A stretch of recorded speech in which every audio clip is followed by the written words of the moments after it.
বিগত 4 দিন পর ক্যামেরা অন করলাম। হয়তো এই টাইমটাতেও ভাবিনি যে ক্যামেরা অন করব, কারণ গেছি যখন তখন মনের পরিস্থিতি একরকম ছিল। আর এটা হলো ফাইনাল টেস্ট ছিল, মোটামুটি সব টেস্টের রিপোর্ট বেরিয়ে গেছিলো, আর সব টেস্টের রিপোর্ট ঠাকুরের কৃপায় ঠিকঠাক এসছে। তো ইকো ইসিজিটা করানোর ছিল, যেটা আমরা মণিপালে গেছিলাম করাতে। তো সেটার পর যখন ডক্টরের সাথে কথা বলে বেরোনোর টাইমে আমি ক্যামেরাটা অন করি, কারণ তখন অলরেডি ডক্টরের সাথে আমাদের কথা হয়ে গেছে যে সব রিপোর্ট ওকে। তো একটু শান্তি পাচ্ছিলাম, একটু মনটা শান্ত হয়েছিল। এই 4 দিন ধরে যে ঝড়টা মনের মধ্যে চলছিল, সেখান থেকে একটু মনটা শান্ত হয়েছিল। তো আমরা মোটামুটি বেরিয়েছি যখন সমস্ত রিপোর্ট করানোর পর, তো অনেকটা লেট হয়ে গেছিলো, মোটামুটি 3টে সাড়ে 3টে বাজে। তো ওর অপোজিটেই এই রেস্টুরেন্টটা ছিল, যেটা কাইন্ড অফ ভাতের হোটেলই বলতে পারো। তো থালি সিস্টেম ছিল, সেটা চিকেন থালি হোক, মাটন থালি হোক, ডিম দিয়ে এগ থালি হোক, বা সবজি ভাত হোক, সেরকম। তো খাবার দাবার ভীষণ সুন্দর। তো ওখান থেকে আমরা খাবার খাই। এবং আজকে ছিল উবের স্ট্রাইক, যেটা আগেও তোমাদেরকে আমি বলেছিলাম। অ্যাপয়েন্টমেন্ট নেওয়া ছিল, যার কারণে টাইম হয়ে যাচ্ছিলো বলে ফার্স্ট ডিসাইড করি না কুদঘাট যাই, ওখান থেকে পেয়ে যাবো। ওখান থেকেও যখন পাচ্ছি না, তারপর টালিগঞ্জ যাই, সেখান থেকেও যখন পাচ্ছি না, তারপর র্যান্ডাম গাড়ি ধরে আমরা যাই।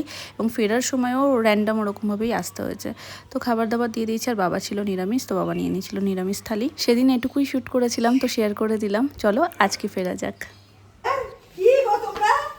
প্রচুর কাজ করছে।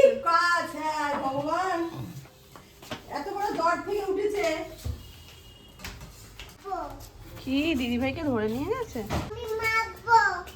ফেরিওয়ালা এসছে একটা, ডাকছে, ও বুঝতে পারছে না কি বলছে। সোনামা বলছে দিদিভাইকে ধরে নিয়ে যাবে, কিন্তু বলছে আমার দিদিভাইকে কেউ ধরতে পারবে না।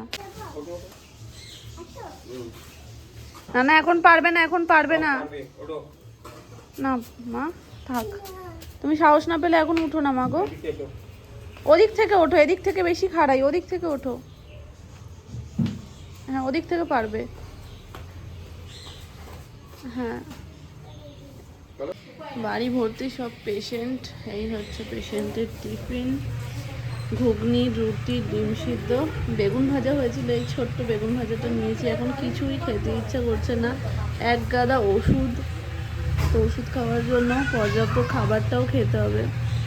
তো জিভ টিভে কোনো স্বাদ নেই, আর সব থেকে বড়ো কথা জিভে মানে গোড়ায় গলাটার মধ্যে এত ব্যথা, যেটাই যাচ্ছে খুব কষ্ট করে। কালকেও দুধ রুটি খেয়েছি খুব কষ্ট করে রাতে।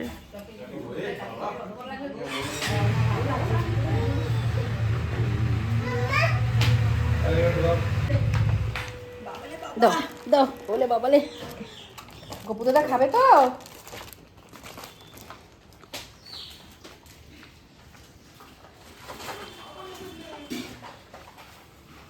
পুজোর মিষ্টি, এগুলো সব মানদের মিষ্টি। আজকে মামনি দিচ্ছে, আর রবিবার আমি দেব। এক একটা রুটির গাল মানে খেতে বা গলা দিয়ে গিলতে আমার ডিম একটা কেন, এটাই খেয়ে উঠি। গলা দিয়ে রুটি যাচ্ছে না, এত ব্যথা করছে। আরেকটা ওষুধ খাও। মাথা ঘুরছে, গা কাঁপছে। সব রিপোর্ট ঠিক আছে, শুধু মাস্কটা একটু পরে নিও। হ্যাঁ সোনার সামনে যাওয়ার আগে তো পরে নেব। ফ্যান চালাও একটু নাকি? চালাও। গুড আফটারনুন এভরিওয়ান, কেমন আছো সবাই? সবাই খুব ভালো আছো, সুস্থ আছো? আছি মোটামুটি, এখন খুব বেশি ভালো বলতে পারছি না। আর সর্বদাই এটা ক্যারি করতে হচ্ছে মেয়ের জন্য। মেয়ের সামনে গেলে তো অবশ্যই কোনো সময় আমি মাস্ক ছাড়া যাচ্ছি না। ও সদ্য শরীরটা খারাপ থেকে উঠেছে, দেন আমারও শরীরটা খারাপ এখন। আর ডক্টরকেও জিজ্ঞেস করেছি, তো উনিও বললো যে সবসময় ওর সামনে মাস্কটাকে ক্যারি করো। তো করছি, খুব জোরেও কথা বলতে পারছি না, গলা ভীষণ ব্যথা।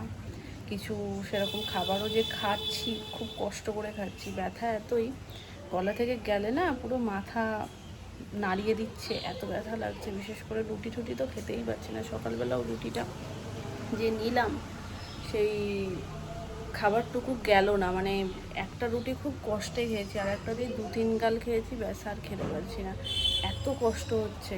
কালকে রাতেও দুধ রুটি খেয়েছি, সেটাও খুব কষ্ট করে খেয়েছি। দুধে তো ভিজে নরম হয়ে যাচ্ছে, তবুও খুব কষ্ট হচ্ছে খেতে। তো সারতে সময় লাগবে, হতে জিনিস সময় লাগে না, কিন্তু সারতে সময় লাগে। কটা দিনে না খুব খারাপ সিচুয়েশান যাচ্ছে বাড়ির উপর দিয়ে। আজ আবার সকাল থেকে সোনুর জ্বর, ও প্যারাসিটামল খেয়েছে। তো আমি বললাম যে যদি দেখো তারপরও আবারও ঘুরে জ্বর আসছে, ওই 6 ঘন্টা পর পর প্যারাসিটামল খাইয়ে কোনো লাভ নেই, ওকে ডাক্তার দেখিয়ে নাও। যেমন আমাকেও অ্যান্টিবায়োটিক দিচ্ছে সেরকম অ্যান্টিবায়োটিক খেলে ঠিক হয়ে যাবে, নাহলে ওই এতগুলো দিন কষ্ট করার কোনো মানে হয় না। আর সত্যি কথা বলতে এটা পুরো শরীর ভেতর থেকে খারাপ করে দিচ্ছে, উইক করে দিচ্ছে। আমি যেমন এই যে দাঁড়াচ্ছি না, আমার মাথা ঘুরছে, তো বেশিক্ষণ দাঁড়িয়ে থাকতে পারছি না, মাথা ঘুরছে, বমি বমি একটা ভাব হচ্ছে, উইক লাগছে।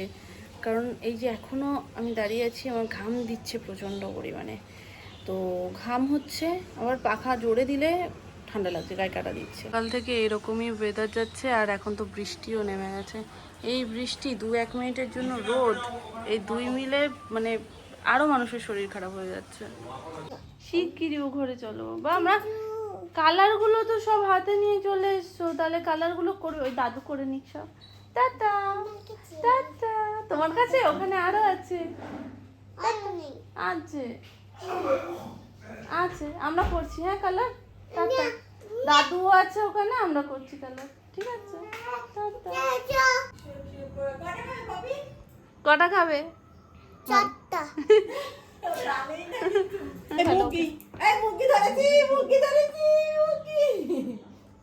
ঘটি গরম খাবে তো? উড়ি বাবারি, উড়ি বাবারি, জানে না কি জিনিস, কিন্তু দেখো এক্সাইটমেন্ট। কি খেতে যাবে আগে বলো। ওরে ওরে রে লিলিপুট, চলো। শোনো আমার গলাটা নরম তো, শোনো ওর সাপোর্ট পাচ্ছে। বালতিটা আমায় দাও।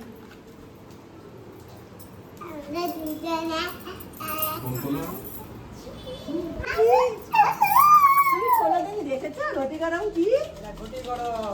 লঙ্কা দিয়ে দেবেন না? লঙ্কা দিয়েছেন?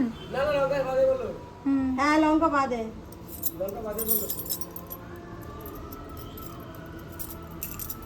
দেখেছো কিসের করে দিচ্ছে, এরকম মুড়িয়ে।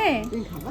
এটা মুখে দাও, তুমি এটা সব কিছু মুখে দাও তো ঠিক করে দেবে শক্ত করে, একদম শক্ত করে। শক্ত করে। হ্যাঁ, দুটো পারবে মাম্মা ধরতে? আর দেবো কি না দুটো? এ মুখে খেতে খেতে নাকে লেগে যাচ্ছে। শোনো ভালো খেতে, ওস্তাদ মানুষ দাঁড়িয়ে দাঁড়িয়ে ঘটি গরম খাচ্ছে। দেখো এখান দিয়ে খাও তুমি একটু, ও খা গোটা, ও খেয়ে একদম উল্টে দেবে এখানে। চাটা নেবো? না না, এটা খাও। আটা দাও, লঙ্কা দাও। খাবে বলেছে, খা একটু, মুখে ভালো লাগবে। হ্যাঁ খাবে তুমি একটু?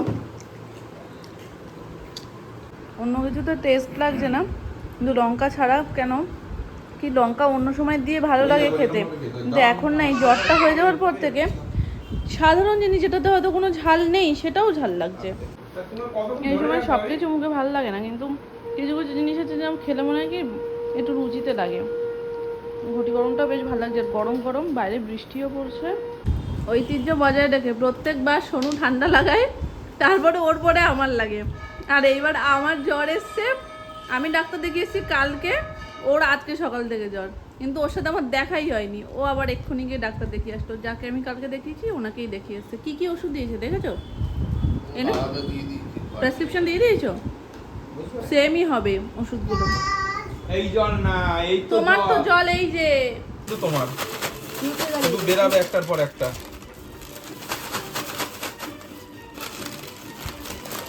ও মা গো, কত কিছু পেয়েছো তুমি, ও মা। তাহলে লজেন্স গুলো রাখো, রেখে এগুলো সব গুছিয়ে রেখে দাও, সব তুমি পরে খাবে হ্যাঁ। দাও, এর মধ্যে কিছু রেখে দাও। তো আজকে হচ্ছে বাড়িতে মাংস, আর এই কটা দিন মানে খাওয়া দাওয়ার প্রতি কারো সত্যি বলতে মনও ছিল না যে কিছু সেভাবে কিছু করা হবে। তো আজকে সব গেছিলো, যেহেতু সবারই একটু মন এখন ভালো, আগে থেকে একটু বেটার। শোনো সন্ধ্যাবেলা ডাক্তার দেখিয়ে এসে ও এখন বেটার আছে, ওষুধপত্র খাচ্ছে, তো ওরও জ্বর নেই, তো সবাই একটু বেটার আছে। তো ওই জন্য আজকে গিয়ে নিয়ে এসছে দেশি মাংস, এখানে মামনি মাংসটা বসিয়ে দিয়েছে, অলমোস্ট হয়ে এসছে, এখন জাস্ট ফুটে আর একটু কষে আসলেই নামাবে। আর এই দেশি মাংস খুব বেশি কষা কষা রসা রসা ঝোল ভালো লাগে না, একটু তেল ছাড়বে আর পাতলা হবে, এরকমই ভালো লাগে। তো এটা করছে। রাত্রিবেলায় যে রুটি দিয়ে খাবে রুটি, আর যে ভাত দিয়ে খাবে, তবে এটা ভাত দিয়েও ভালো লাগে, রুটি দিয়েও ভালো লাগে। আমি একটা রুটি বলেছি, আর রুটি খেতে, হ্যাঁ কিন্তু রুটি খেতে পারছি না আমি, তাহলে ভাত দিয়েই খেয়ে নেবো যদি না পারি। তো একটা রুটি বলেছি আমার জন্য। এখন হবে কষা টেস্ট, ওই জন্য কষা তুলছি। কষা তো আর রাখেনি, জল দিয়ে ওই দিয়েছে। যাই হোক, ওই টেস্ট করে দেখো কেমন হয়েছে। খাবার না না না, খাওয়া এখন হয়ে গেছে ভীষণ শাস্তি, জানো তো, ভীষণ শাস্তি, যেটুকুনি কষে শিষ্টে খাওয়া যায়। যে লঙ্কা দিয়ে দাও না, কাঁচা লঙ্কা সেরকম দিতে পারো কিন্তু। সোনু দেশি মাংস খায় না, ওই জন্য ও আবার সোয়াবিন খাবে, যার কারণে সোয়াবিনের প্রিপারেশন হচ্ছে। এই যে এখানটাতে সব সোয়াবিনের প্রিপারেশন চলছে, সব পেঁয়াজ টিয়াজ সমস্ত কিছু কেটে একটু কষা কষা মতন সোয়াবিনের তরকারি করলে রুটি এবং ভাত দিয়েও খেয়ে নিতে পারবে। আর তার আগেই পুরো সন্ধ্যাবেলাটা চুলে আমার মেয়ে পাউডার দিয়ে হোলি খেলেছে। আমার চুলে টুলে পাউডার ভর্তি, গায়ে হাতে টাতে সব পাউডার ভর্তি। এখন জাস্ট মুছলাম, আর মেয়ে যা করেছে আমি এই ভিডিওটাতে অ্যাড করে দেবো, মানে কি অবস্থা, পুরো মুখের মধ্যে পাউডার মেখে।